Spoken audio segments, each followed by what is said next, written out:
Hello বন্ধুরা, আজ আমি আপনাদের সাথে শেয়ার করতে চলেছি আমার লেখা এক কবিতা, যার নাম দিয়েছি বুদ্ধুরাম। লেখক সূর্যশেখর পাল। জঙ্গলের রাজা সিংহ আজ চিড়িয়াখানায় বন্দি, মানুষই পারে আঁটতে এমন দুঃসাহসী ফন্দি। তবে পাখির রাজা ঈগল, তাদেরও সংখ্যা কমেছে, এদেরকে চিড়িয়াখানায় বন্দি করে মানুষের টাকা জমেছে। আর আজ মাছ বলো কিংবা ছাগল, এই সবই টাকা কামানোর যন্ত্র।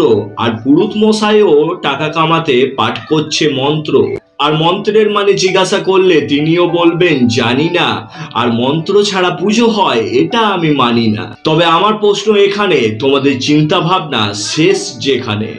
তাহলে এই মন্ত্রগুলো কে লিখেছে? আর রাবণ ছিল সব থেকে বড় পুরোহিত, তাহলে পুরোহিতরাই কেন দশহরাতে রাবণের মূর্তি জ্বালিয়ে দিল? আরে বুঝতে হবে বুদ্ধুরাম, এই সবই হলো সমাজের বানানো গল্প। পশু পাখিদের উপর অত্যাচার হচ্ছে, তবুও তোমরা সবাই চুপ, কারণ তোমরা হলে বুদ্ধুরাম। তোমাদের বুদ্ধি খানিক অল্প।